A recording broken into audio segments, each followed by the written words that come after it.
Welcome to this section dedicated for learning about functions in C. In this lecture, we're going to learn about following topics. What is a function? The need behind the function, and why is function used as a black box? Okay, so let's get started. Now, first of all, let's look at a function as a black box. Okay, you know what is a black box?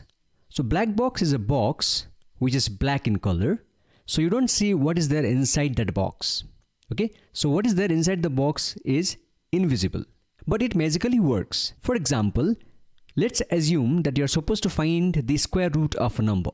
Now you are aware that in the header file math.h there is a function called as sqrt, square root function, sqrt, and this function will take one number as an input. Let's say that number is x, and this square root function is represented by this black box. Okay, this is the square root function.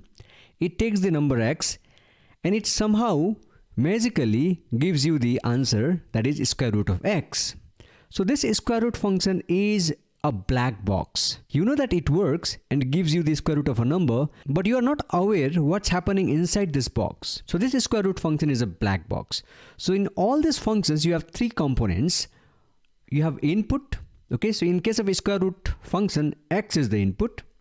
Okay, and there is processing. Now whenever you look at a function as a black box, you don't know what's happening inside the box, so you don't know anything about processing, how it is actually calculating the square root of a number. And there is third component, that is the output.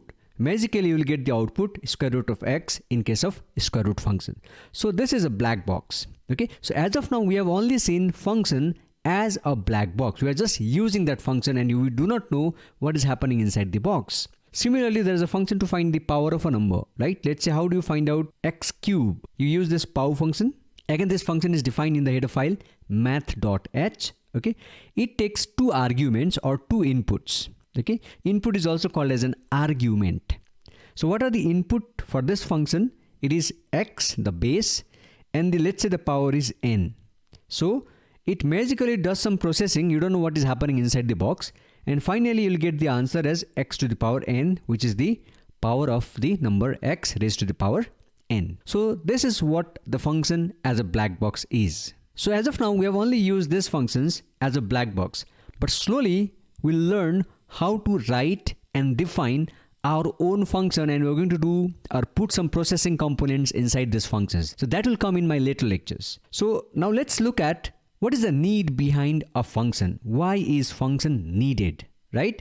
Let's say you are supposed to find the sum of cubes. Let's say you are supposed to find 9 cube plus 10 cube, right? Or let's make it more generic. You are supposed to find x to the power m plus y to the power n, right? Now to achieve this, you can use the power function. So let's write a code here. Okay, so first of all you will have to have these variables. Let's say x, y, m and n, these are integer variables. So I just declare this variable x comma y comma m comma n. So these are the integer variables. Now I need to scan these variables from the user. So let's write scanf. Okay, so I write %d 4 times because I have 4 numbers to be scanned. So %d, %d, %d and %d. After comma I give $x, comma $y, comma $m, comma $n. Okay, so let's say these are 4 numbers that I have scanned from the user. Let me store the answer of these two sum in a variable answer. So I declare the variable answer here. So I write answer is how much? Answer is nothing but power of what? X to the power m. So I write x comma m. So this will calculate x raised to the power m. I am allowed to use the power function here because I have already included the header file math.h here in the header section, and I also have to use this stdio.h here because I'm using this scanf function here. Once I find x raised to the power m, I add, what do I add is I write power of y comma n, so that will find y raised to the power n, and then finally I can write a printf statement to display the answer, which is ans. Okay, so this is the code that will actually find out the sum of x to the power m plus y to the power n. So this program has total of 9 lines as indicated here. Now in this program we are using this function pow x comma m to find x raised to the power m, and then we are using pow y comma n to find y raised to the power n. Now this function, power function, is actually defined in the header file math.h. We are taking help of that function. Okay, we are reusing it again. So function actually helps us to promote the reusability of code. Okay, now let's try to analyze how may be this power function defined. So how do I find out x to the power n? So x to the power n is nothing but x times x times x times up to n times. So I am multiplying all these x's up to how many times? Up to n times. So maybe I can run a loop for n times, right? So I can run a loop for n times. So maybe there is a code somewhere in this file. Okay, I'm not writing it exactly, but this is just an assumption. Okay, so in that file, because I need to run a loop for n times, I'll have to have a variable that will control my loop. Let me write a for loop here. Okay, let I be the variable controlling the loop. So I will run from 1 to n because it has to run for n times. So I'll write a for loop here for I equals to 1. Okay, I less than equals to how much? N I plus plus. So this loop will run for how many times? It will run for n times. And let me assume that my answer is stored in the variable power. Initially I'm assuming that my power is 1. It is a good idea to initialize the power as 1 because 1 is the multiplicative identity, right? So if I do not give any value to power, it will be a garbage value. So that garbage value will be multiplied by x. So in that case, I'll not get the correct output. So it is always advised to have power as 1 because multiplying any number with 1 will not make any difference to that number. Okay, so power is initialized to 1 initially. Okay, so initially I'm assuming that my power is 1. Okay, now I would like to find the power of x. So maybe I'll have to have one variable x also. Scanf, I'll just write %d %x. Okay, so I'm scanning this. So I'll have to have this variable x also. Right, so this is just a random code. This is not the exact code for finding the power of a number. Okay, now what I do here is I'll have to find my power is the previous power, whatever it was, okay, times x. Okay, so let's say I try to find x cube. Let's say I try to find x cube, or let's say I'd like to find 2 cube. X is 2. Okay, so x is 2 in this case. So this loop will run for how many times? 3 times for I equals to 1, I equals to 2, and I equals to 3. So initially my power is how much? Power is initially 1.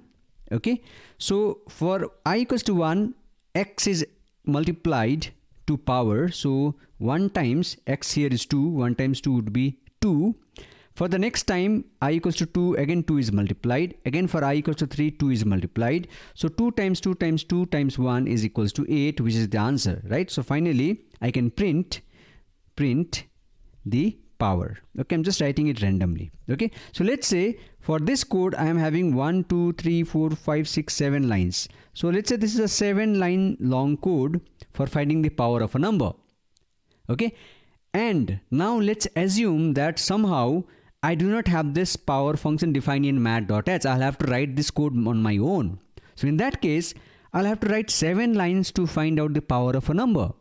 Okay, so I'll have to write a 7 lines code to find the power of x to the power m. So for finding this power, I need 7 lines. Okay, for finding this power, I'll need extra 7 lines. Okay, and I have total of 9 lines here. So total 9 lines plus 7 lines plus 7 lines. So this is equals to how much? This is 23.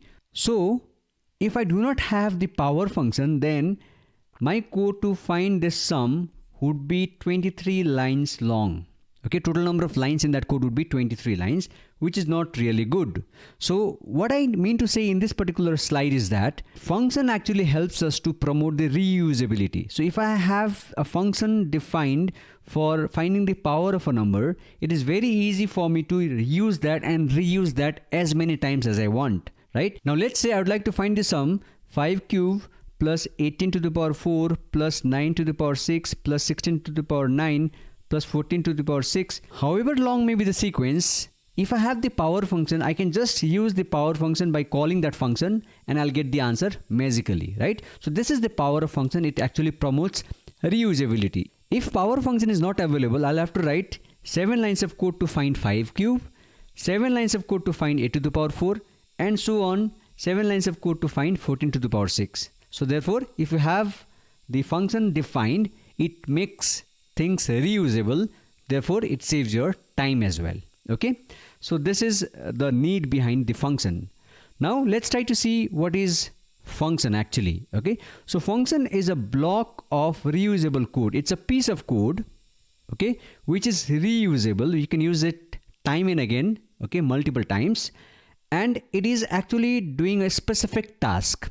Okay, meaning it will take some input, it will do some processing, and it will generate some output. Okay, it is actually doing the specific task. Okay, function in fact does a specific piece of task. Okay, so function is a reusable code that does a specific task for us. Okay, you can reuse the function time and again, so therefore it will help you save your time, and then it promotes reusability of code.